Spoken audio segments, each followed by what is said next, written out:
நேயர்களே, இது உங்கள் அறிவோம் ஆரோக்கியம் நிகழ்ச்சி.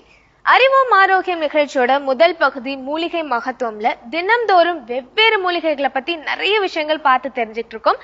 அந்த வகையில இன்னைக்கு எந்த மூலிகையை பத்தி பார்க்க போறோம் அப்படிங்கறத வைத்தியர் திரு ராஜசேகரன் ஐயா அவர்கள் கிட்ட கேட்டு தெரிஞ்சுக்கலாம். வணக்கம் ஐயா. வணக்கம்மா. இன்னைக்கு எந்த மூலிகை பத்தி பார்க்க போறோம் ஐயா? இன்னைக்கு நம்ம பார்க்க போற மூலிகை புளிச்சக்கீரை. கீரையிலே கொஞ்சம் டேஸ்டான வகை கீரைனா புளிச்சக்கீரை அப்படின்னு சொல்லலாம். எல்லா கீரையும் பிடிக்கும் தான், பட் நிறைய பேருக்கு கீரை வகைகள் பிடிக்காத பட்சத்துல புளிச்சக்கீரை நல்லா இருக்கும் இல்லைங்களா, டேஸ்ட் பொறுத்த வரைக்கும். அதாவது இது புளிப்புத்தன்மை உடைய ஒரு மூலிகை. முக்கியமா பாத்தீங்கன்னா நம்மளுடைய இந்தியாவிலேயே தென் நாட்டில், அதாவது தென்னிந்தியாவில் அதிக இடங்களில் பயிரிடக்கூடிய ஒரு சிறந்த மூலிகை என்று சொல்லலாம். இதை உணவுக்காக மட்டுமல்லாமல் இந்த மூலிகையை நார் எடுப்பதற்காகவும் அஸ்ஸாம், மத்திய பிரதேசம், ஆந்திரா போன்ற பிற மாநிலங்களிலும் இதை அதிகமாக பயிரிடுறாங்க. ஆந்திர மக்கள் தான் நிறைய இதை உணவுக்கு பயன்படுத்துகிறாங்க. ஏன்னா இதை நம்ம இப்போ வீட்டில் பார்த்தீங்கன்னா ஒரு 2-3 நாளைக்கெல்லாம் விவசாய வேலை இருந்ததுனாக்கா, வீட்டில் நிலங்கள்லாம் வேலை இருந்ததுனாக்கா 2-3 நாளைக்கு அவங்களால வீட்டுக்கு சமைச்சு சாப்பிடக்கூட நேரம் இருக்காது. அந்த மாதிரி சமைச்சு சாப்பிட நேரம் இல்லாதவர்கள் 2-3 நாளைக்கு துவையல் மாதிரி செஞ்சு வச்சுக்கிட்டு சாப்பிடுவாங்க. அவங்களுக்கு அந்த உடலுக்கு சோர்வே இருக்காது. இந்த கீரையை அந்த மாதிரி சாப்பிட்றதால 2-3 நாளைக்கு அவர்களுக்கு ஒரு உணவாகவும் பயன்படும். உடலுக்கு நல்ல ஒரு வலிமையை கொடுக்கக்கூடிய ஒரு கீரை, செரிமானத்தன்மையை கொடுக்கக்கூடியது. அதனால இது நல்ல உணவுப் பொருளாகவும் பயன்படக்கூடியது. ரெண்டாவது மூலிகை குணமும் உடையது. இப்போ இதை ஆந்திராவில் பார்த்தீங்கன்னா இந்த மூலிகை கோங்கூரா அப்படின்னு சொல்றாங்க. நம்மளுடைய தமிழ்நாட்டில் இதை நம்ம புளிச்சக்கீரை அப்படின்னு சொல்றோம். ஆந்திராவிலாம் பார்த்தீங்கன்னா நிறைய மிளகாய், இதெல்லாம் காரங்கள்லாம் நிறைய சேர்த்து சமைப்பாங்க. ஆனால் நம்ம நாட்டில் பார்த்தீங்கன்னா ரொம்ப காரம் கம்மியாக போட்டு வீட்டிலலாம் சமைப்பாங்க, துவையல் மாதிரி செய்வாங்க. பெரும்பாலும் அந்த நல்லெண்ணெய்லாம் விட்டு சாப்பிடும்போது, ரொம்ப சுடு சோத்தில் போட்டு சாப்பிடும்போது நல்ல ஒரு மணமாக இருக்கும். ரெண்டாவது இதில் விட்டமின்கள் அதிகமாக இருக்குது. இந்த கீரையில் வைட்டமின்கள் அதிகமாக இருக்கிறதாலையும் தாது உப்புக்கள் அதிகமாக இருக்கிறதாலையும் நமக்கு நம்மளுடைய உடலில் இருக்கக்கூடிய தாதுக்கள் குறையிற பட்சத்தில் நமக்கு இந்த புளிச்சக்கீரையை சாப்பிடுவதன் மூலமாக தொடர்ந்து சாப்பிட்டுக்கிட்டே வரலாம். எந்த பக்க விளைவுகளும் இல்லாத ஒரு சிறந்த மூலிகைன்னு சொல்லலாம். அப்படி சாப்பிடும்போது தொடர்ந்து சாப்பிட்டுக்கிட்டு வருவதன் மூலமாக, அதாவது இந்த குழந்தைங்கள்லாம் ரொம்ப நோஞ்சாங் குழந்தையா இருக்கும். அந்த மாதிரி நோஞ்சாங் குழந்தையா இருக்கக்கூடிய குழந்தைகள் கூட அந்த நல்ல உடல் வலிமை பெற்று நல்ல குழந்தைகளா, நல்ல ஆரோக்கியமான குழந்தைகளா வந்துருவாங்க. சில பேருக்கு இந்த வயிற்றுல செரிமானத்தன்மை ரொம்ப கம்மியா இருக்கும். அந்த செரிமானத்தன்மை குறைவா இருக்கிறவர்களுக்கு கூட இந்த கீரை ரொம்ப பயனுள்ளதா இருக்கும். சில பேருக்கு முடி கொட்டுற பிரச்சனை இருக்கும். அந்த வைட்டமின் சத்து குறைஞ்சதால தான், இரும்பு சத்து யாருக்கெல்லாம் குறைவாக இருக்கிறதோ தலைமுடி கொட்டும், இரத்த சோகை வரும். அந்த மாதிரி இரத்த சோகை வந்தவர்களுக்கு, இரும்பு சத்து குறைபாடு உள்ளவர்களுக்கும் இந்த கீரை ரொம்ப பயனுள்ளதாக இருக்கும். இப்போ தாய்மார்களுக்கு பார்த்தீங்கன்னா நிறைய மாதவிடாய் பிரச்சனை இருக்கும். அந்த மாதிரி மாதவிடாய் தடை உள்ளவர்கள், அந்த மாதவிடாய் பிரச்சனை உள்ளவர்களும் இந்த கீரையை சாப்பிடுவதன் மூலமாக அவர்களுக்கும் நல்ல மாதவிடாய் தடையெல்லாம் நீங்கி அவர்களுக்கும் நல்ல ஒரு ஆரோக்கியத்தை கொடுக்கும். மேலும் பார்த்தீங்கன்னாக்கா, இப்போ குழந்தை பிரசவமான தாய்மார்களுக்கு தாய்ப்பால் சுரப்பதற்கு இது மிகவும், தாய்ப்பால் ஒரு சுரப்பியாகவும் இருக்கு. அதே போல ஒரு சிறுநீர் பெருக்கி என்று கூட இதை சொல்லலாம். உமிழ்நீர் சுரப்பி, நம்மளுடைய உடல்ல இருக்கக்கூடிய குடல் பகுதியில் இருக்கக்கூடிய கல்லீரல், மண்ணீரல், குடல் வாதம் போன்ற நோய்கள் எல்லாம் குணப்படுத்தக்கூடிய தன்மை இந்த புளிச்சக்கீரைக்கு இருக்கிறது. இப்போ நம்ம இந்த புளிச்சக்கீரையை நம்மளுடைய வீட்டில் பார்த்தீங்கன்னாக்கா ஊறுகாய் செய்வாங்க, இதை அரைத்து சமையலில் சேர்த்து சாப்பிடுவாங்க. அது மாதிரி சாப்பிடுவதன் மூலமாக அவர்களுக்கு நல்ல ஒரு ஆரோக்கியம் கிடைக்குதுன்னு பார்த்தோம். இப்போ மேலும் பார்த்தீங்கன்னா இந்த புளிச்சக்கீரையை உப்பு மட்டும் சேர்த்துக்கிட்டு இந்த கீரையை அரைத்து சுடு சாதத்தில் பிசைந்து சாப்பிடும்போது வயிற்று குடல்ல இருக்கக்கூடிய புழுக்கள், அதாவது ரொம்ப நாள்பட்ட புழுக்கள்லாம் வெளியேறாம நிறைய பேர் இன்னைக்கு அந்த மலவாய் துவாரத்துல நிறைய அந்த புழுக்கள்லாம் ரொம்ப தொந்தரவு பண்ணும். அந்த மாதிரி தொந்தரவு இருக்கக்கூடியவர்களுக்கு கூட இந்த புளிச்சக்கீரையை உண்பதன் மூலமாக அந்த புழுக்கள் எல்லாம் ஒரு 4-5 நாள் சாப்பிட்டுக்கிட்டே தொடர்ந்து சாப்பிட்டுக்கிட்டு வந்தாங்கன்னாக்கா அந்த புழுக்கள்லாம் வெளியாயிடும். மேலும் நம்மளுடைய உடலுக்கு தாதுவை பலம் செய்யக்கூடிய ஒரு கீரையாகவும் இது இருக்கின்றது. நரம்பு தளர்ச்சி, இரத்த அழுத்தம், தலைவலி, தலைபாரம் போன்ற நோய்களுக்கும் இது நல்ல பயனுள்ள ஒரு மூலிகையா இருக்கும். இரும்பு சத்து நிறைந்த இந்த புளிச்சக்கீரை நம்மளுடைய உடலுக்கு எப்படியெல்லாம் பயன் தருது அப்படிங்கிறத பத்தி நம்ம பார்க்கலாம். இந்த புளிச்சக்கீரையை நம்மளுடைய வீட்லயே நிறைய விதமா செஞ்சு சாப்பிடுவாங்கன்னு பார்த்துருக்குறோம். ஆனா இது மருத்துவம் அப்படின்னு சொன்னாக்கா நம்ம வீட்டில் சமைக்கிறதே மருத்துவமா தான் எல்லாம் சமைச்சு சாப்பிட்டுட்டு இருப்பாங்க.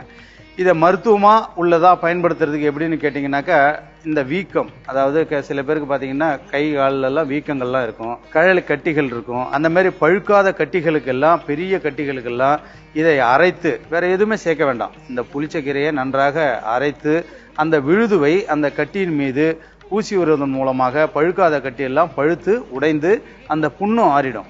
மேலும் அதுபோல் இந்த சின்ன சின்ன சொறி, கரப்பான், சிரங்கு, காலில் வரக்கூடிய பாதங்கள், அதுக்கும் இதை நம்ம பூசுவதன் மூலமாக அது போன்ற தோல், அதாவது சரும நோய்களும் குணமாகும்.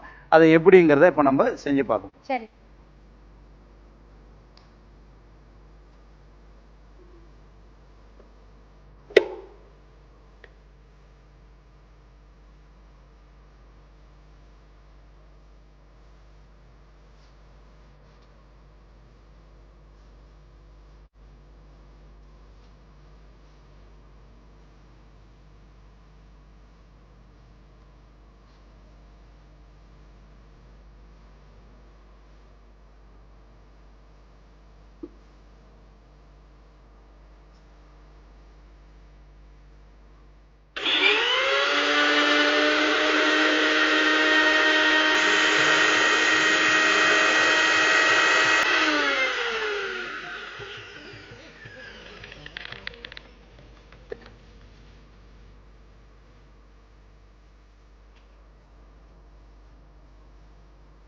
இந்த கீரையிலேயே ஈரத்தன்மை இருக்கிறதால இதுக்கு தண்ணி சேர்க்க வேண்டியதில்லை. இப்போ நல்லா ஒரு பசை மாதிரி இதில் வந்துடும்.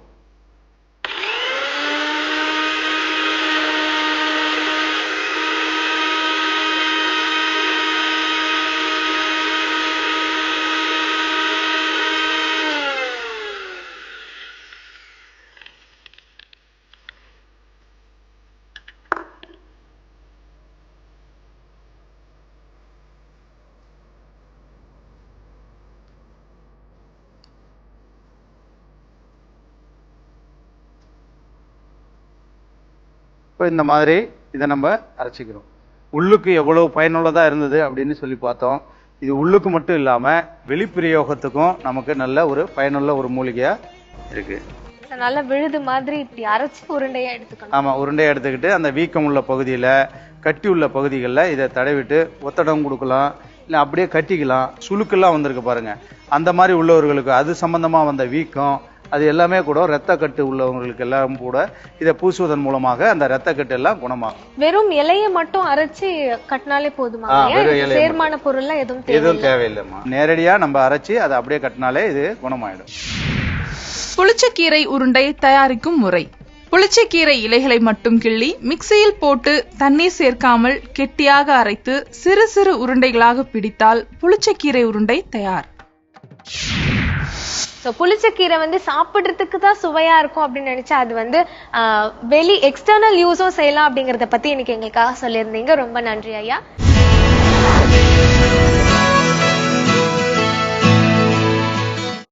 வணக்கங்க. இன்னைக்கு நம்ம ஆர்கானிக் அறுசுவை நிகழ்ச்சியில பார்க்க போறது அங்காய பொடி. இந்த அங்காய பொடிக்கு தேவையான பொருட்கள்னு பாத்தீங்கன்னா, சுண்டைக்காய் வத்தல், மணத்தக்காளி வத்தல், வேப்பம்பூ, மல்லி, மிளகு, சுக்கு, சீரகம், கொஞ்சமா இந்துப்பு. ஒரு நல்ல ஹெவியா வெயிட்டா இருக்கிற மாதிரி ஒரு இரும்பு பாத்திரம் எடுத்துக்கோங்க. இதுக்கு உங்களுக்கு எண்ணெய் எதுவும் தேவையில்லைங்க. ஃபர்ஸ்ட் நம்ம இந்த வேப்பம் பூ கொஞ்சமா அப்படியே எண்ணெயே இல்லாம ட்ரை ரோஸ்ட் பண்ணிக்கோங்க. நான் ஒரு 1.5 ஸ்பூன் போட்டிருக்கேங்க.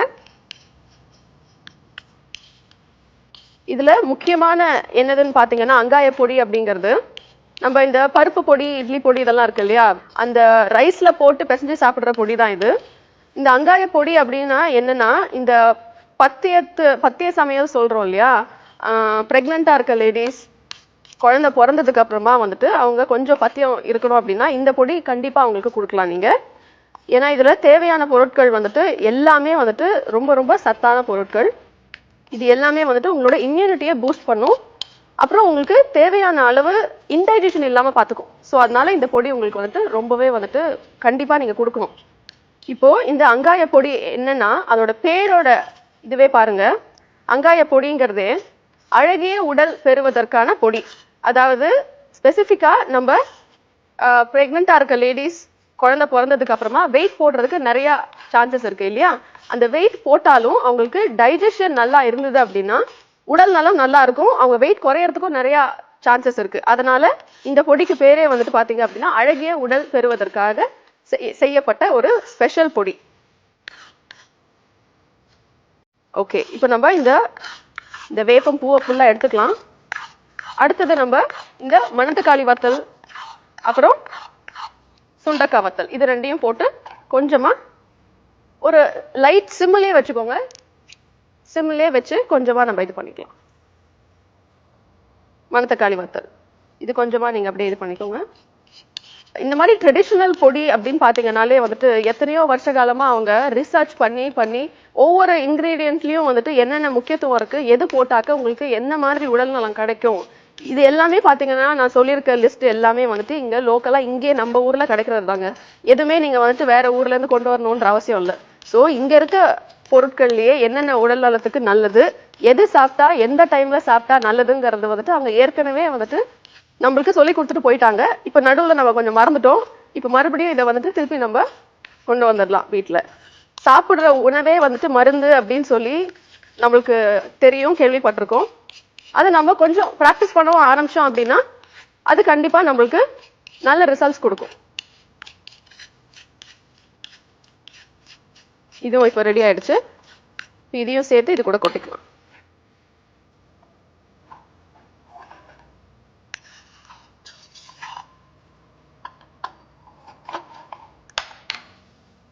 அடுத்தது இந்த சுண்டைக்காய் வத்தல் கொஞ்சம் தான் போதுங்க, நிறைய போடணும்னு அவசியம் இல்லை. இதுல பாத்தீங்கன்னா ஒரு 6ல இருந்து 8 பீஸ் சுண்டைக்காய் தான் நான் போட்டிருக்கேன். இது நீங்க அரைக்கிறதே பாத்தீங்க அப்படின்னா ஒரு கப் அங்காய பொடி அளவுக்கு வரும். இது நீங்க வந்துட்டு வெளியிலேயே ஏர்டைட் கண்டெய்னர்ல ஸ்டோர் பண்ணி வச்சுக்கலாம், ஒன்றும் கெட்டு போகாது.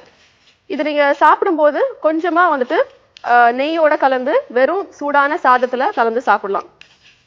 கண்டிப்பா குழந்தைங்களுக்கு நம்ம லஞ்ச் கொடுக்கும்போது கூட பேக் பண்ணி கொடுக்கலாங்க, கெட்டு போகாது, ரொம்ப நல்லா இருக்கும். கொஞ்சம் கொஞ்சமா அவங்களோட டயட்ல நீங்க இந்த மாதிரி ஹெல்தியான ஐட்டம்ஸ் நம்ம ஆட் பண்ணதான் அவங்களுக்கு அந்த டேஸ்ட் ஒத்து போகும். அவங்களும் வந்துட்டு கொஞ்சம் பழகிப்பாங்க இந்த மாதிரி ஹெல்தி ஃபுட், ஈஸியான ஹெல்தி ஃபுட் சாப்பிடுறதுக்கு. இதையும் எடுத்துக்கலாம்.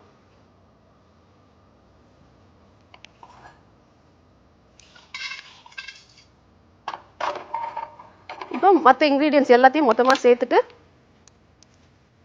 தனியாவா கொஞ்சம் ஜாஸ்தி போடணுங்க, ஒரு டேபிள் ஸ்பூன் அளவுக்கு போட்டுக்கலாம். பெப்பர் 1 ஸ்பூன் போட்டுக்கலாம். ஜீரகம் 1 ஸ்பூன் போட்டுக்கலாம். அப்புறம் சுக்கு பொடி 1/2 டீஸ்பூன் இருந்ததுன்னா போதும். அவ்வளவுதாங்க. இதையும் கொஞ்சமா அப்படியே ட்ரை ரோஸ்ட் பண்ணிக்கலாம். இது ட்ரை ரோஸ்ட் பண்ணும்போது உங்களுக்கு அந்த வாசனையே தெரியும். காரமும் இருக்கு, தேவையான ஹெல்த் பெனிஃபிட்ஸும் இருக்கு. இது நெய் கூட போட்டு சாப்பிட்டீங்கன்னா கண்டிப்பா உங்களுக்கு பிடிக்கும். இது நல்லா ட்ரை ரோஸ்ட் பண்ணிட்டு அந்த வாசனை வந்துடுச்சு. லோலே வச்சுக்கோங்க, சிம்லே வச்சுக்கோங்க. ஏன்னா இது கண்டிப்பா வந்துட்டு பர்ன் ஆகிறதுக்கு சான்ஸ் இருக்கு. இது அப்படியே கிளறி விட்டுட்டே இருந்தீங்கன்னா சீக்கிரம் பர்ன் ஆகாது. இதுல உங்க டேஸ்ட்டுக்கு தகுந்த மாதிரி நம்ம கொஞ்சமா வந்து கருவேப்பிலை கூட ஆட் பண்ணிக்கலாங்க. இது வந்து ட்ரெடிஷனல் ரெசிபி. இதுல நம்ம வந்துட்டு வேணுங்கிற காம்பினேஷன் கொஞ்சம் சேர்த்துக்கலாம். இது ஆயிடுச்சு. இப்போ இதையும் வந்துட்டு அந்த வத்தல் கூட சேர்த்துட்டு கொஞ்சம் ஆற வைக்கணும். ஆற வச்சுட்டு மிக்சியில பொடி பண்றதுதான். ஆஃப் பண்ணிக்கலாம்.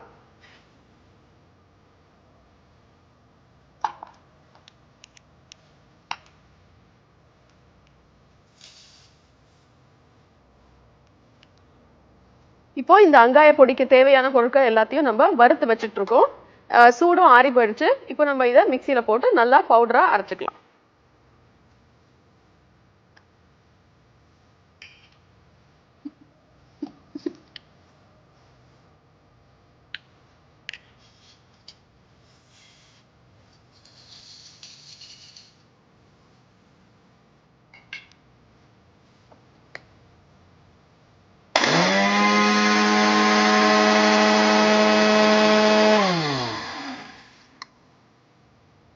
நல்லா அரைச்சாச்சுங்க.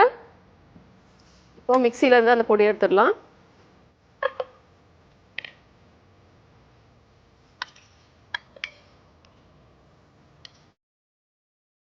இப்போ இந்த பொடியை நீங்க வந்துட்டு சாதத்தோட நெய் போட்டு சாப்பிட்டீங்கன்னா ரொம்ப சுவையா இருக்கும். பத்திய பொடின்னு சொல்லுவாங்க. அதான் நம்ம வந்துட்டு பத்திய இருக்கவங்களுக்கு மட்டும் இல்லை, வீட்டுல குழந்தைங்களுக்கும் கொடுக்கலாம், பெரியவங்களுக்கும் கொடுக்கலாம். இது வந்துட்டு ஒரு ஈஸியான வந்துட்டு ஒரு லஞ்ச் பேக் பண்ணி கொடுக்குறீங்க அப்படின்னா அதுக்கு ரொம்ப ஈஸியான டிஷ்ஷுங்க இது. அதனால கண்டிப்பா நீங்க உங்க வீட்டுல இதை செஞ்சு பாருங்க, சுவைச்சு பாருங்க, எங்களுக்கும் சொல்லுங்க. அங்காய பொடி தயாரிக்கும் முறை. இரும்பு வாணலியில் வேப்பம் பூவை எண்ணெய் விடாமல் நன்கு வறுத்து எடுத்துக்கொள்ளவும். பின்னர் லேசான சூட்டில் மணத்தக்காளி வத்தலை போட்டு வறுத்து எடுத்துக்கொள்ளவும். அதன் பின் சுண்டை வத்தலையும் எண்ணெய் விடாமல் வறுத்து எடுத்துக்கொள்ளவும். அதன் பின்னர் கொத்தமல்லி, மிளகு, சீரகம் மற்றும் சுக்குப்பொடி போட்டு வறுத்து எடுத்து ஒரு பாத்திரத்தில் ஆறவிடவும். வறுத்த பொருட்கள் நன்கு ஆறிய பின் மிக்சியில் போட்டு அரைத்து எடுத்தால் அங்காய பொடி தயார். இப்போ இந்த அங்காய பொடி ரெடி ஆயிடுச்சுங்க. இது நீங்க வீட்டுல இருக்க பிரெக்னன்ட் லேடிஸோ இல்ல டெலிவரி ஆயிருக்க லேடிஸ் மட்டும் சாப்பிடணும்ன்ற அவசியம் இல்ல, டயபெட்டிஸ் இருக்கவங்களுக்கும் ரொம்ப நல்லது. இது ஜென்ரலாவே நீங்க உங்க சாதத்துல வந்துட்டு கலந்து சாப்பிடுற ஒரு பொடியா யூஸ் பண்ணிக்கலாம். கண்டிப்பா உங்க வீட்டுல இதை நீங்க செஞ்சு பாருங்க. கொஞ்சம் உப்பு உங்களுக்கு தேவையான அளவு சேர்த்துக்கோங்க. சேர்த்துட்டு இதை நீங்க சுவைச்சு பாருங்க. மீண்டும் அடுத்த நிகழ்ச்சியில உங்களை சந்திக்கும் வரை உங்களிடமிருந்து விடைபெறுகிறேன். நன்றி, வணக்கம்.